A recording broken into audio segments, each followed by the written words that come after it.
Bonsoir. Aujourd'hui, je veux me mettre dans la peau d'un temporaire. J'attends de recevoir mes 40 dollars. En main, on me demande d'ouvrir un compte en banque. Ceci pour un travail ponctuel, c'est-à-dire que mes revenus sont en deçà d'un certain seuil.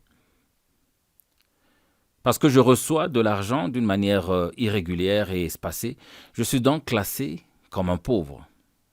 À propos, ceci n'est pas dérogatoire. Certainement, j'habite la périphérie et je dois me rendre en ville où se trouvent les branches. Je dois donc organiser un transport. Voilà un 2 dollars que je perds. Arrivé à la branche, je fais la queue, j'obtiens un formulaire que je dois remplir.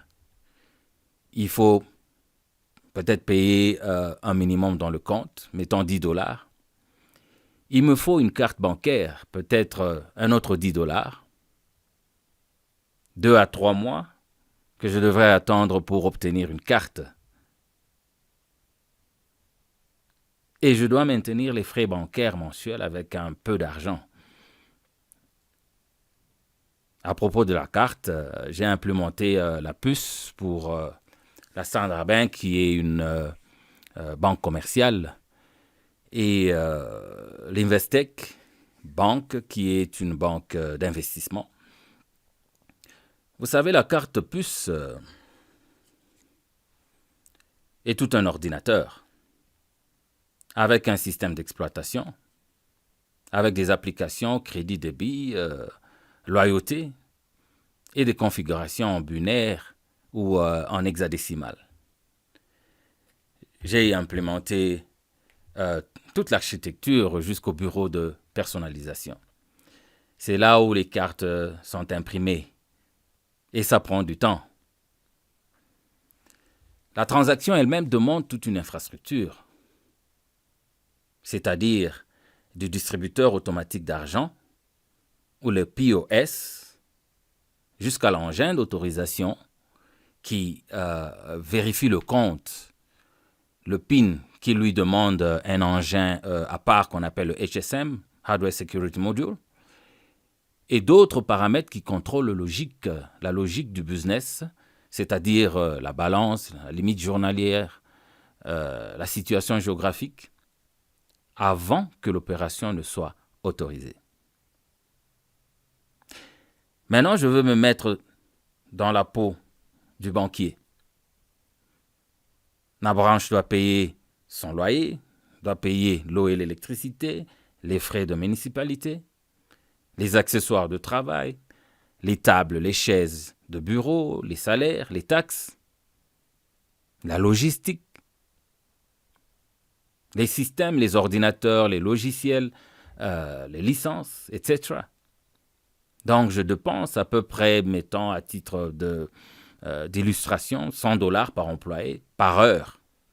Je dois servir un client qui vient retirer 40 dollars, ou du moins ce qui en reste. Ça me coûte donc plus cher de servir ce genre de transactions, c'est-à-dire des transactions à faible valeur. C'est peut-être un business dont je n'ai pas besoin en tant que banquier.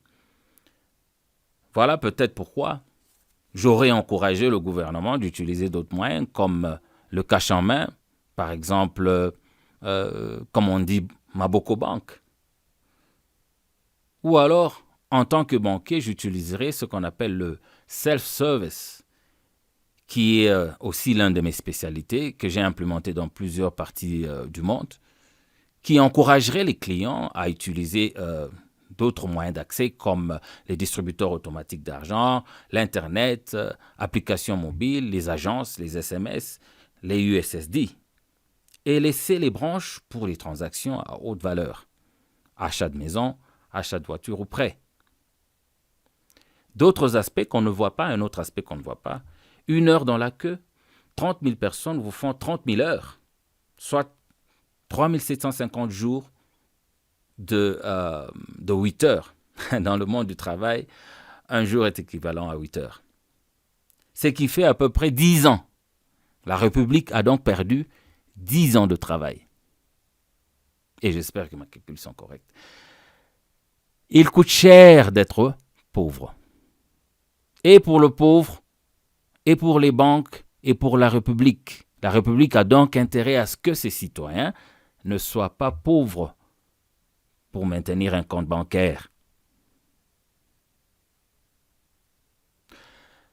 Dans la quatrième partie, nous parlerons de la solution globale qui va donc résoudre Maboko Bank à travers la République et donner à l'inspecteur général des finances sa troisième méthode qui est le contrôle a priori.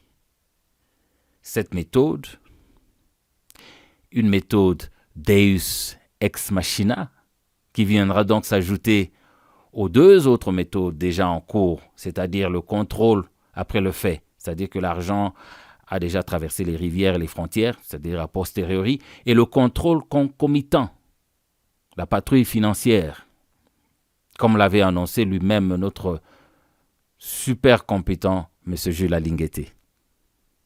N'oubliez pas, dans la dernière partie, je m'adresserai à mon président de la République, qui est une grande bénédiction pour notre pays, qui est déjà abondamment béni, la République démocratique du Congo.